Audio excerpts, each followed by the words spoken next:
Hey, we're back here on Around 10, and we've got another guest in our studio today. We've got Keenan Bishop, Extension Agent for Agriculture and Natural Resources with the Franklin County Extension Office. Keenan, thanks so much for coming on. Thanks Happy for to be being here. Thank you for asking. Yeah. You've been in our studio several times before. I think back in the pre-Around 10 days, and then I think a few times since then. Yep, not the first time. Yeah. Appreciate it. Well, it's certainly not the first time for the Farm City Field Day. Yeah, right. Right? The 63rd annual? Wow. 63rd, the first one was in 1958. Wow. I wasn't there, by the way. So that's going on this week, right? July 13. Tell us a little more about it. Yes, it'll be. It's this Thursday. It'll start. The first wagon tour leaves at 9 o'clock in the morning, and we'll have wagons leaving about every 10 minutes. The wagon tour will meander through actually 2 farms this year, and we'll have 4 different educational stops. And then where the wagons end up is the area where we'll have our meal, and there'll be some educational displays and stuff going on there too as well. Nice. And it's just 2 different farms, Two right? different farms. Yeah, we typically it's usually on one. We've had it on 2 before. It just happens that we've got 2 very interesting farms directly across the road from each other. Nice. So tell us about them. One's Firmly Rooted Flowers, right? Yeah, and that's a fairly new operation, something pretty unique to the county and even to the state. In years past, the cut flower production, like most everything else, has been cheaper if you get it overseas. Oh, yeah. But that is one thing that is actually a pretty lucrative enterprise, and probably one of the closest things to actually replacing tobacco, maybe, and as far as it potentially generates a lot of money, but it also generates a lot of effort, a lot of labor, daily activity. It's not easy, but it has the potential for high returns. So that'll be our first stop. And actually, since there's so much going on with that one place, after the meal, when we typically are done, folks that are interested, because they'll be back there to where they park to leave, and if they want, we'll have a little tiny workshop there and go into a little more in depth. Oh, wow. And the other farm is the Harrod family farm, right? Correct. It's more traditional. Used to have tobacco. Now it's all livestock production, beef cattle. Wow. So we'll have some, I think, some fairly interesting stops there. There's the first one there will be a heavy use feed area, which is it's called a bow renfro design, and it's a place to feed cattle on gravel and concrete as far as forage hay, and then you can also feed concentrate there, but it concentrates all the manure in one spot away from mud and out of the mud, and then the manure can be stored and then later applied to the fields in the summertime. And but folks we were out there, I think it was either last year or the year before, me and David were out there at the Farm City Field Day, and you just learn so much. Well, that's the idea, and the original field day in '58, is obvious, probably a lot smaller, and it was from what I understand, the purpose was you've got the research going on campus on university research farms and in the labs, and then our job as extension agents is to get it out to the public. And one way to do that is on-farm demonstrations, and that's what the first field day was for, to highlight what is best production practices or new production practices for farmers.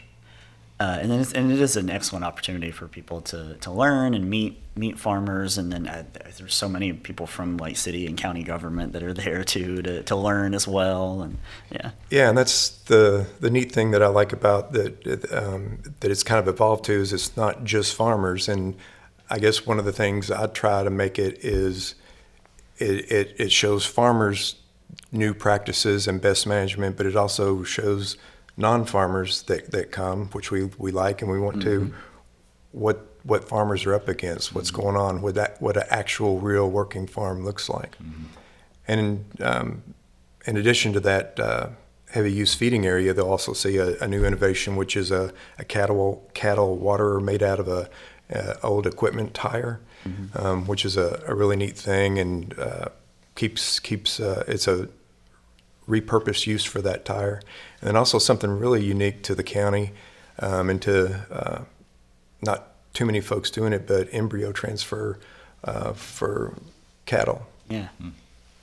And so for folks who don't know, it is a free event, but you all like to have folks pick up tickets, right? Exactly. It is a free event thanks to the sponsors that allow us to do that, which makes it really neat. Also helps attract folks.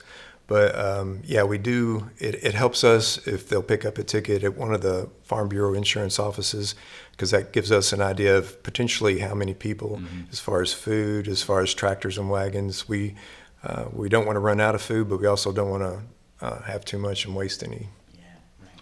Are there sponsors that you want to recognize?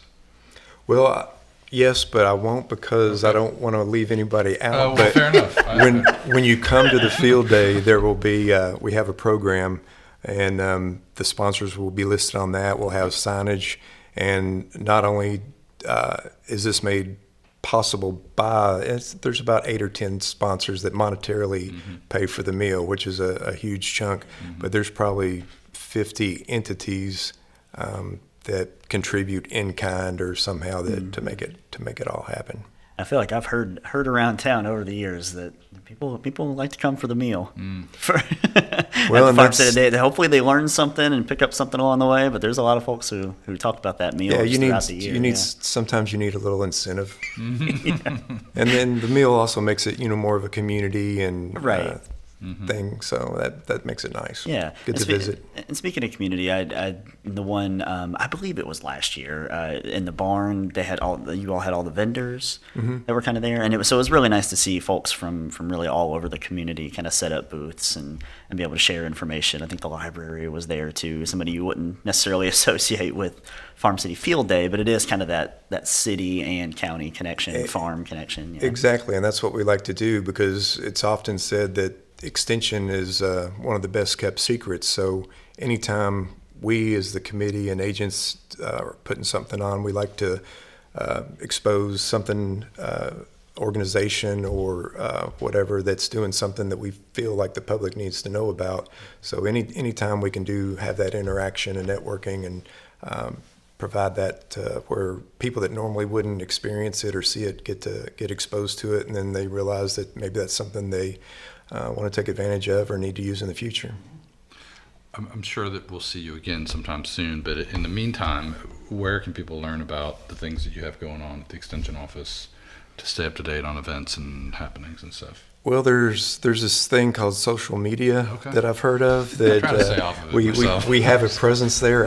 I don't personally, but I put my information out there through my staff assistants, thankfully. Yeah. So there's that for immediate, and then each agent at the Extension office has a newsletter.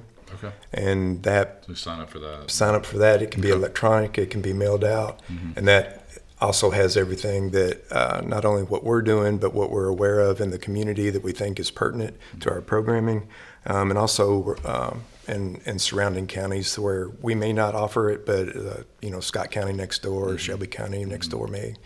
So we try to share all that through our newsletters as well. So we mentioned the tickets were free, but folks can pick them up from either Farm Bureau office, Farm right? Bureau East or West location. Cool. Yep, that'd be great. And it's this Thursday, July 13th.